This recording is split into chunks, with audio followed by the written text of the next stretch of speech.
So this is how the final form of the text, we get it. Now, once you have it, then you get into the issue of, okay, there's lots of other stuff being written. So how do we know, like the books that are in the Hebrew Bible, how do we know we got the right ones? That we got the inspired ones and no others, and we didn't miss any of the inspired ones and all that kind of stuff. And again, for those who have had a little theological background, this is going to sound familiar because I think it's a very kind of understandable model. But the belief was within the believing community, again, the people who were serious about their faith, they believed that the Spirit of God would use the Spirit of God over time, not like to, zap them with a lightning bolt, if they made a wrong choice, but over time, the believing community would successfully recognize the books that God wanted preserved and elevated to the level of Scripture. In other words, there was just this belief that the Spirit of God would do this. God would work it out. He would use people to get the job done and get it right. And that means along the way, there was discussion, there was debate. And not every book, was discussed and debated. There were most of the books of the Hebrew Bible were like no-brainers to the believing community. There were some outliers. There were some that people wondered about. We'll get to those in a second, but for the most part, this was an easy task. But there was some discussion, but they just believed that, look, God is going to work through, his people, and the Spirit of God is going to make sure we do this right. And over time, there's a consensus achieved, and that was good enough for the Jewish community. Okay. Now, having said that, there are historical references to parts of this process. For instance, there around 400 BC, there's a reference in 2nd Maccabees, chapter 2, verses 13 and 15, that says to the effect that they founded a library and collected books about the kings and the prophets and the writings of David. Well, books about the kings and the prophets, those are going to be some of the historical books, books of Samuel, books of Kings, books of Chronicles, writings of David. There you're going to have a reference to the Psalms. And so it's just a reference to the fact that there are people, collecting this material and, putting it into a library sort of form. And they're just telling you, okay, here's what we've got. There's just a little snippet of history that they were actively doing this. You'll also get a reference to a, quote, great assembly, which was actually 120 scribes and Jewish authorities, theological, religious authorities, that did what they did. They functioned as a group from roughly 200 BC to 70 AD when the temple was destroyed. But they are described and given credit by tradition as being the ones who sort of kind of shook the whole process out. They were the ones that would discuss against, well, why do some among us, not think that the book of Esther should be in here or something like that. So they're the ones who had the discussion. And so, when you get, into 200 BC or so, most of it's fixed. Most of the sense of, okay, what is canon, what is sacred, is fixed. You've got, the final form of the Hebrew text. It's recognized for what it is. Again, the discussion on a couple items, went a little bit longer than that. But by the time, of Jesus and the apostles, the Jewish community has a Bible. They have an Old Testament. And what they did, what you actually see in the Gospels, for instance, let's just take a few examples. The Torah. The Torah was accepted by all of the major Jewish groups, the Pharisees, the Samaritans, the Sadducees, and whatnot. Prophets and the writings, again, there are some historical references to people wondering about certain books. Again, I've mentioned Esther. I'll mention a couple more here in a moment. So there was a little bit of disagreement there. There wasn't with the Torah, but some of the other ones, again, there's some ongoing discussion. Jesus recognized the threefold division, the law, the prophets, and the writings. That's Luke 24 or 44. So again, that's evidence that Jesus recognized what would become the threefold division of the Hebrew Bible that we're familiar with. So he would have been in the camp that's how he looked at things. The total books, again, there are references to this in Jewish writings of the Second Temple period, the intertestamental period. Some ancient sources, like 2nd Esdras, give the number of the books of the Hebrew Bible at 24. Josephus gives the number at 22. The modern Hebrew Bible has 36. The modern English Old Testament has 39.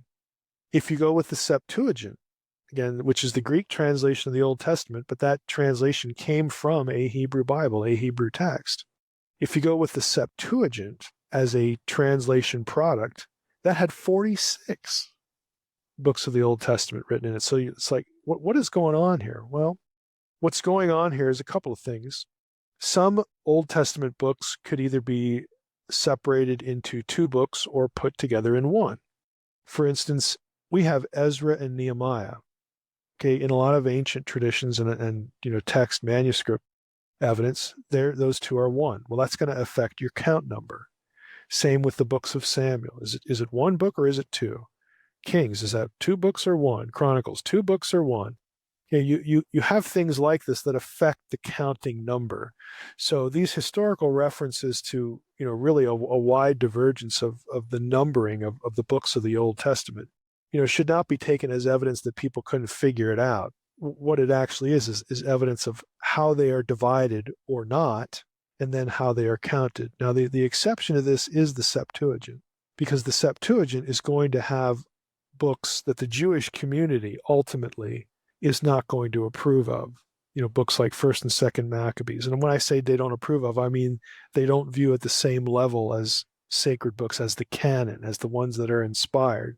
So you will have, most of the Jewish community reject extra books like, the Maccabees book and, Ezra, Fourth Ezra and Esdras and, Judith and Tobit and the things that you find in the Septuagint that you also find in the Catholic Old Testament. We'll talk about, what the relationship is there in a moment. But the Jewish community, again, far and away, they're dealing with the same list. If we take the Septuagint out of the picture for the moment, the Jewish community has the same set of books. It's just, okay, how do we divide them or combine them, and then what's the count? So don't be misled, again, by historical references like this that make it seem that basically you got a bunch of Keystone cops running around here. Nobody knows what to count and what, not to count. That isn't the case. The Septuagint, again, is its own thing. And that, since that became the Bible of the early church, that was a factor as well into how the Jewish community settled. I mean, they had already settled on the books they wanted, but then you have, again, Christians come along and certain people who preferred the Septuagint because they were better Greek readers, and that had more books in them than the rabbinic community wanted. And so there was an issue there of competition. But for the most part, the Jewish community, again, has their Hebrew Bible. Certainly by the time of Jesus and the apostles, it's recognized. It's produced around 200 BC, then it's recognized again.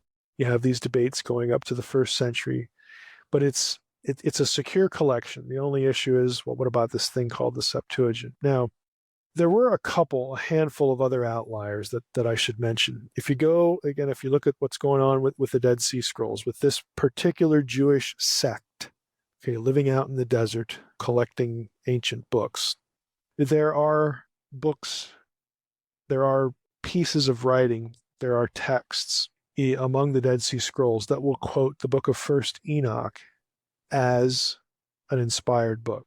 That does happen.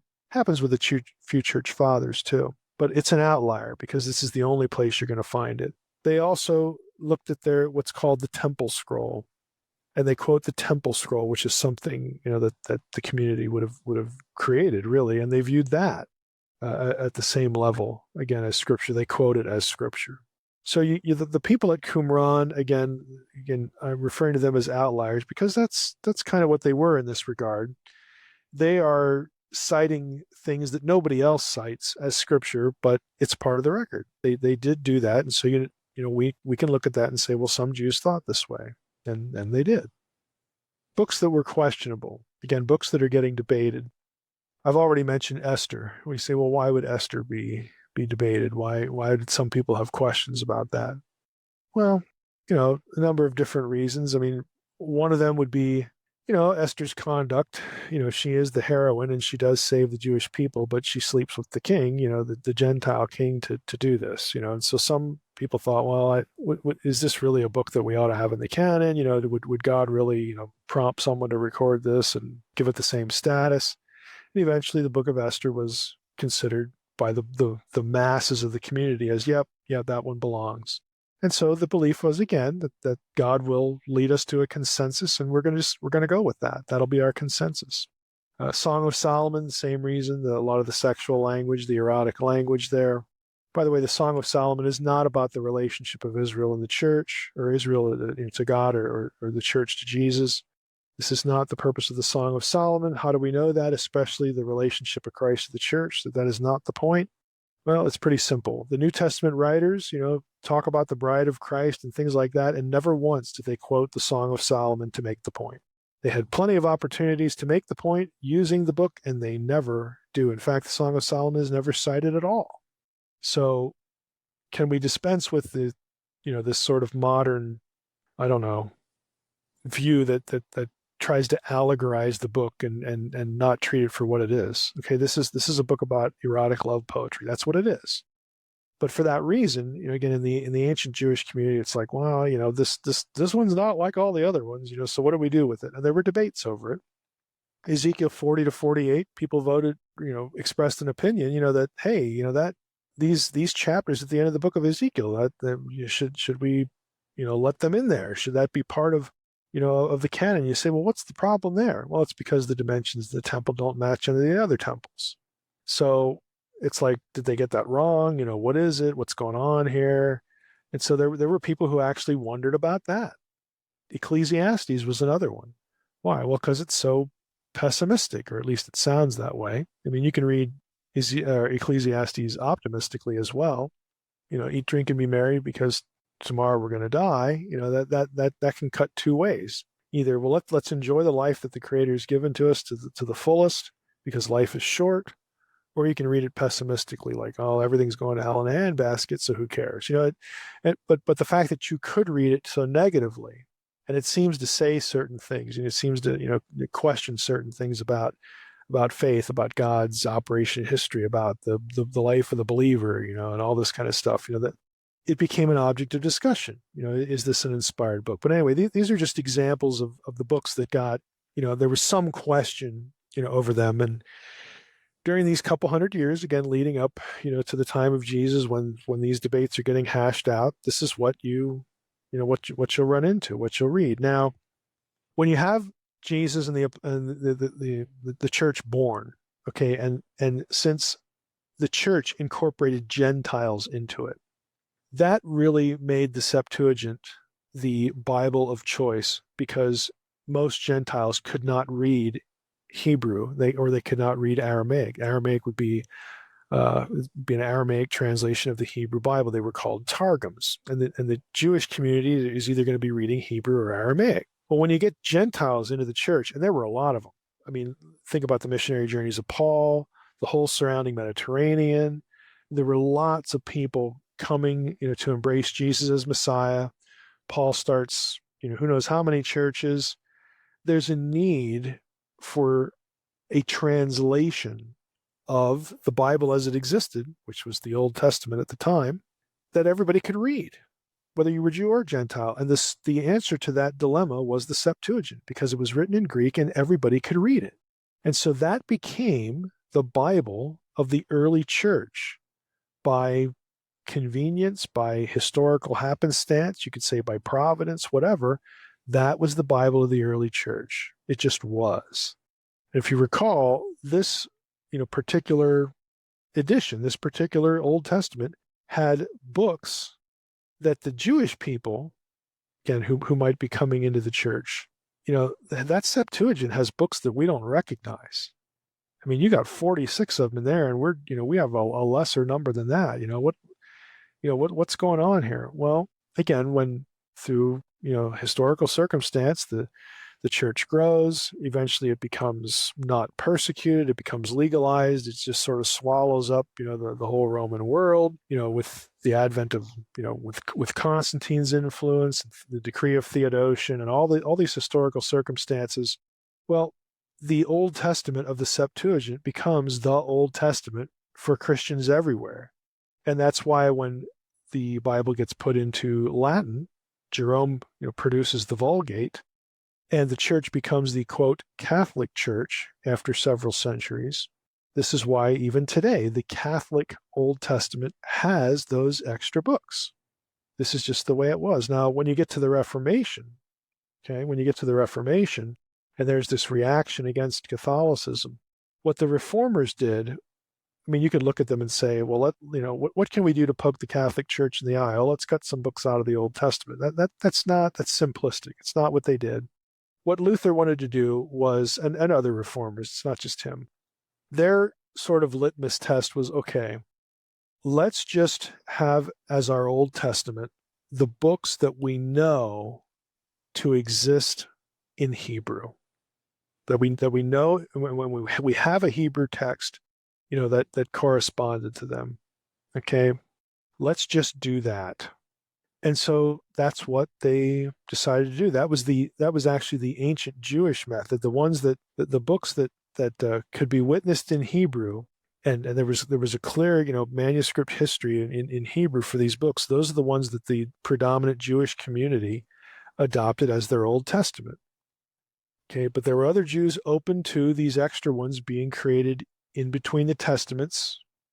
This is the Hellenistic era. They're being written in Greek, but they're being added again to the Septuagint, which was this translation of the Old Testament. So there were some Jews, and of course a pile of Gentiles, that said, no, this is our Old Testament. It's the Septuagint thing with these extra books. That is our Bible. That is the Old Testament.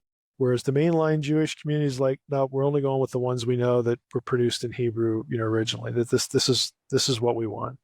So when you get to the Reformation period, that's what the reformers do. We're going back to the old Jewish standard. We're going back to the old Jewish litmus test. Was it originally composed in Hebrew? If it was, thumbs up. If it's not, it ain't in. And so that is why today, if you're not a Catholic, you have the Protestant Bible, okay? ESV, NIV, whatever the English translations are, King James, okay? Although the King James did originally have the Apocrypha produced with it in kind of a nice concession to people who were used to that. But if you buy a King James today, you can buy one with an Apocrypha as part of the edition, but most of the King James aren't going to have it. Most of them are going to be published in the Protestant tradition, like most modern English Bibles that are not affiliated with Catholicism. That's what you're going to get. You're going to get the old Jewish standard books, the ones that were originally composed in Hebrew, and our number for them is 39. That's the way we divide them up in the history of English Bible production. So that's why the Protestant Bible is different than the Catholic Bible even today. And it's a circumstance of history. But let's go back again to, okay, here we are. We're at the time of Jesus, we'll just say. These debates have shaken out, and we're just about done wrangling, over these few outliers. Should we have Enoch? Should we have Ecclesiastes? Whatever. Again, most of the books, they were no-brainers. So all that's kind of settling down around the first century. So now what? Well, now it's time to, copy this. Now it's time to preserve it by hand in the enterprise of copying. And this is what scribes do. So we're going to talk about textual transmission. And to do that, we have to sort of transport ourselves into the modern world, into the 20th century. That might sound odd, but it's necessary, because when it comes to the Hebrew Bible, the key date is 1947. Before 1947, so imagine you're living around World War II, okay, before 1947, the witnesses to the Hebrew Bible were few, but they were well known, and they were also all the product of the Middle Ages. Yes, you heard me correctly. There was no Hebrew Bible, no manuscript of the complete Hebrew Bible older than 1008 AD. And we know that date because the scribe put it in there. Okay? The person who produced that particular thing. So before 1947, here's what you had. The oldest, mostly complete edition of the Hebrew Bible was the Aleppo Codex, and what we call it the Aleppo Codex now. It has everything in the Hebrew Bible except for most of the Torah. It has a few chapters of Deuteronomy in it. The Torah, most of the Torah was destroyed in a fire. At least that's the story that history has told to us. There have been scraps of Aleppo Torah that have surfaced in recent years, and so people have wondered, well, is this just a scrap that somebody managed to pull out of an ash heap somewhere, or is more of the Torah of the Aleppo Codex preserved somewhere and nobody knows about it? Well, again, nobody does know about it, but what we know is the Aleppo Codex is incomplete. It's missing most of the Torah, and that dated to the 10th century, so 900s AD. It is considered even today the most authoritative and accurate manuscript in what we call the Masoretic tradition. You can actually go look at it online. If you go to Aleppo, Aleppo, Codex, Codex.com, aleppocodex.com, you can look at it in facsimile, in high resolution. It's kind of nice. The oldest complete Hebrew Bible, though, was a manuscript known as Leningradensis. Okay, it is housed in Leningrad.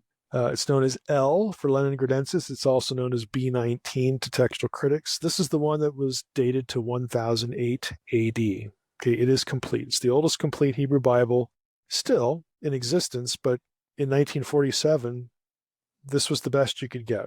There were other manuscripts known in 1947 that came from a place, a thing, a storage room called the Cairo Genizah. Genizah means hiding place or store. It's a storage room. This was discovered in the late 1800s, 1896 to 97. In this storeroom, it's the world's largest and arguably the most important single collection of medieval Jewish manuscripts ever.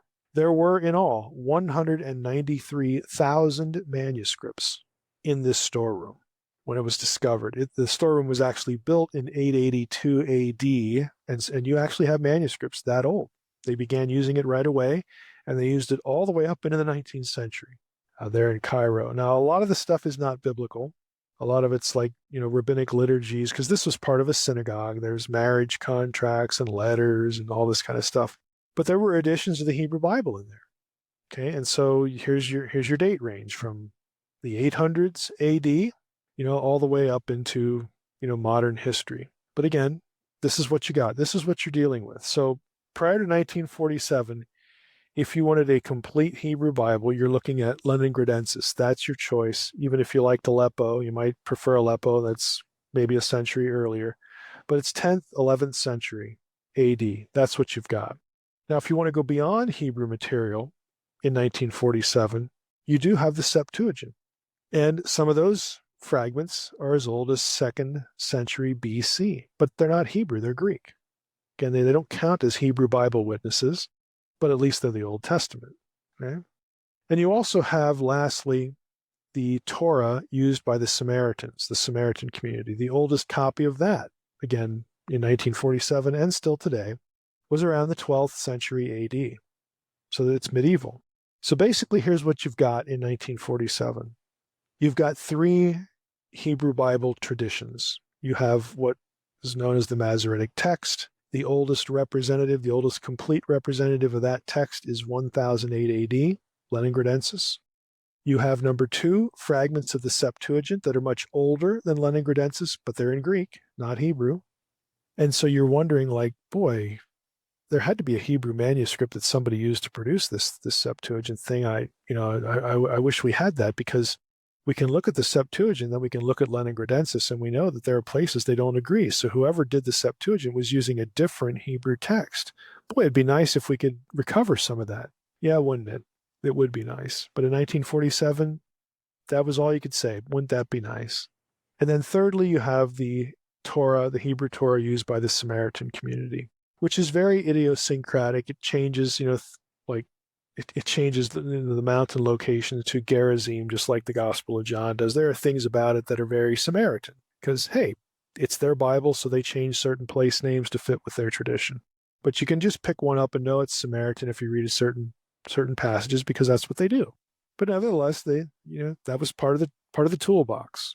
So what is it about 1947 that matters to all this? Well, as you probably have guessed, 1947 was the year that the Dead Sea Scrolls were discovered, and they were slowly extracted from the caves from 1947 onward, and more caves were discovered after that year. But at Qumran, the main location for what we think of as the Dead Sea Scrolls, there were 11 caves in all. There were lots of manuscripts. Some of them were scrolls, put in large, pieces of pottery, large mason jars, if you want to use that term, and in relatively good condition. Most of it, though, were little pieces, little fragments, maybe as big as the palm of your hand, down to the size of your thumbnail. And in the case of Cave 4, they were buried under lots of bat guano. Okay. So, as important as it was, they're not just laying out there. It's not just like, oh, we discovered a library. Let's pull some books off the shelf. That is not what you're dealing with at the Dead Sea Scrolls. You're dealing with manuscript fragments. Again, most of it's written, in animal skin, things like that. That's what you're dealing with. It might be whole, but most of it's in pieces. And you have to figure out how in the world to put it back together. Now, the biblical stuff, people, scholars could pick up portions and read it. Okay, that comes from the Bible, so this is a biblical scroll. That helped because you could compare the Dead Sea Scrolls against an existing Hebrew Bible, and you could at least read it, and again try to put the puzzle together, put the pieces together. But a lot of it was non-biblical. That all had to be sorted out. There were other locations, Wadi Murabat and Nahal Hever. Again, other text discoveries, they get lumped in with what we call the Dead Sea Scrolls. And that went on into the 50s and even the early 60s.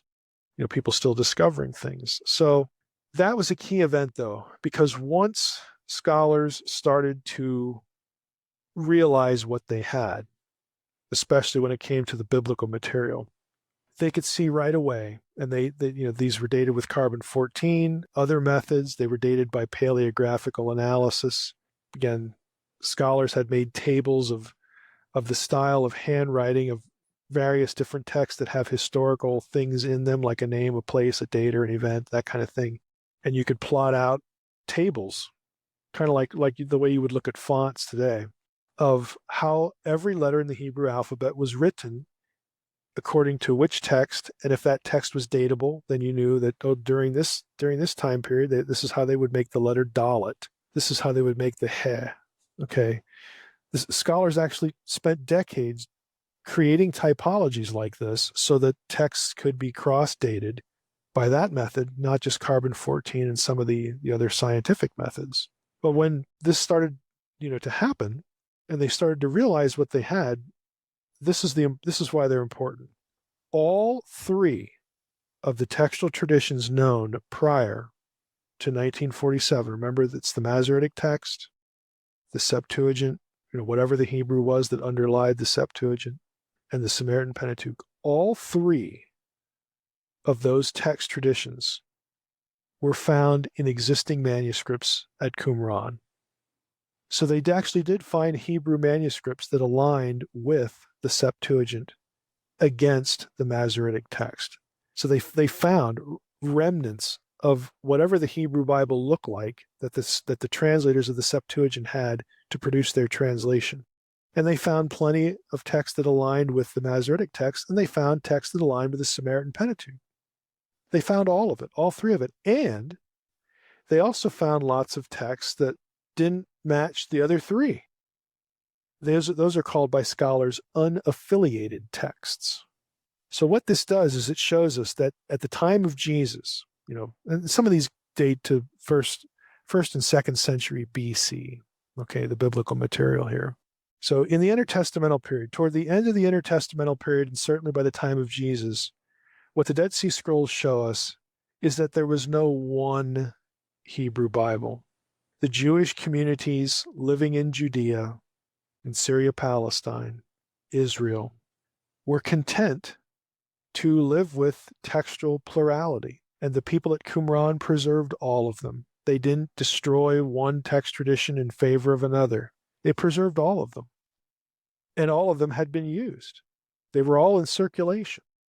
It's kind of like our circumstance with English translations today. You walk into a Christian bookstore and you're like, well, there's like 100 English translations, Well, that's kind of like they're all the Bible, but they're all different translations. They're the same, they're the Bible, but yet they're different because of the wording, that you can find in them. That's the same kind of situation that you're looking at the time of Jesus. So there's no one Hebrew Bible. The idea that there's one Hebrew Bible that goes all the way back to Moses or anyone else in the Old Testament, and that was the only one that existed and got copied forever ad infinitum, Lord without end, that sort of thing, that is a myth. That's a myth. At the time of Jesus, you had at least three, and you actually had more. You had textual plurality. And no one text was elevated above any of the others. They were all just fine. They were all used by Jews in their synagogues, in their communities, in their, for their personal reading or whatever. That's what Qumran tells us. You say, well, how then did we get to the situation nowadays when I read on the internet, and you'll especially read this with Bible code nonsense. I read on the internet about the Hebrew Bible, the Masoretic text. This is the Hebrew Bible, this edition. Okay, again, the reason that becomes what it is because people are just telling you stuff. Okay, there was no one Hebrew Bible that survived the last gasp of the kingdom, before Nebuchadnezzar destroyed the temple, and then someone ran away with it and started copying it. Okay, you don't have evidence for that. You have evidence for three at least, and they all hit the same chronological wall, the Dead Sea Scrolls. They all hit 200 BC. That's just the way it is.